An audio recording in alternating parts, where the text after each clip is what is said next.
Universal Great Britain could potentially be signed off by the UK government very soon. And when that day comes, there's going to be a massive change in the UK theme park industry. That is going to be a day to remember in history, when Universal Great Britain was submitted and signed off by the UK government, and that day could be very soon, according to Bloomberg UK. Bloomberg UK have posted this article all about Heathrow Airport expansion in London and a push for growth by the UK government. And if you scroll right down towards the bottom, it talks about other projects which include the Thames Crossing, a road tunnel beneath London's Thames River, and a Universal Studios theme park north of the capital. I mean, this is huge, this is massive. I mean, the fact that this article is saying that the government are getting ready to sign off some of these projects that have been delayed, like the Thames Crossing, the road tunnel, and Universal Studios, could potentially mean in the next a month, maybe even less than that, this project could potentially be signed off by the government, along with all the other projects that they've also got. I think it really depends on the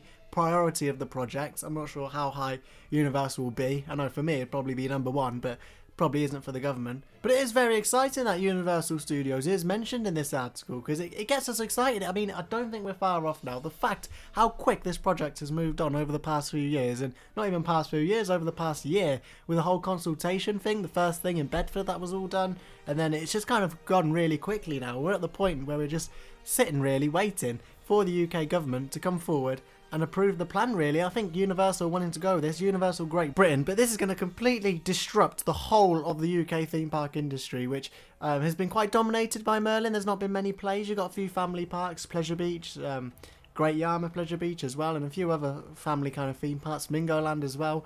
But to have a massive company like Universal, when you think about Universal Studios in America, Florida, they've just opened Epic Universe, Nintendo Land, you got some of the big IPs, Jurassic Park, Harry Potter, Hulk and all the superheroes and everything. It is a Marvel. It's going to be a massive, massive project. It's going to be groundbreaking for the UK. We're going to get some big experiences, some big attractions, maybe potentially a hotel. Am I looking too far? Potentially a water park as well. It's about 500-acre land, so they've got a lot of space to play with here.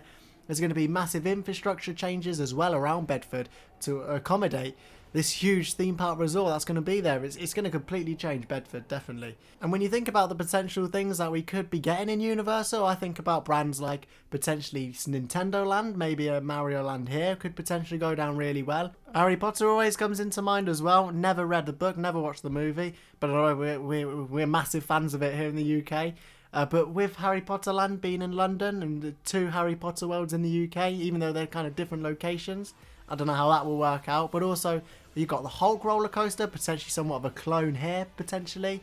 Jurassic Park is a massive one as well. That's cloned a lot throughout Universal's brands and different parks. Epic Universe, you've got all the rides in there as well. Potentially that could kind of make their way to the UK, even if it's not the same ride, the same brand, the same IP, potentially same name as well.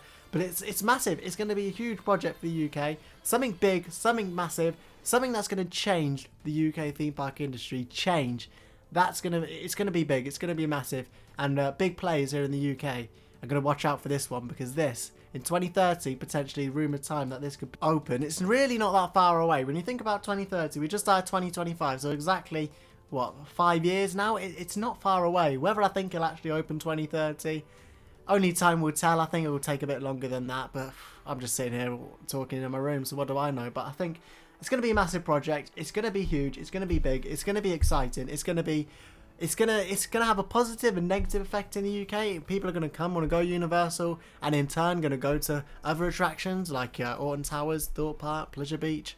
So going to do more things here. But also the people who are already here in the UK that live here, like myself and like you, we're gonna have to decide, are we gonna go Alton Towers that weekend, or are we gonna go Universal?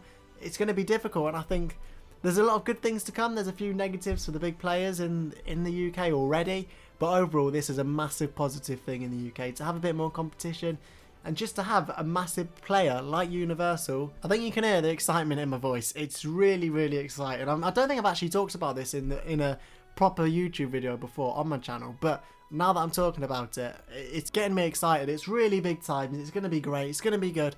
Stay tuned for further updates, as from now really I'll be keep doing these updates whenever we hear anything about Universal Studios, because it is a massive project. So stay tuned, and I'll see you in the next video. We might have Halt the Ride here in the next 5 years.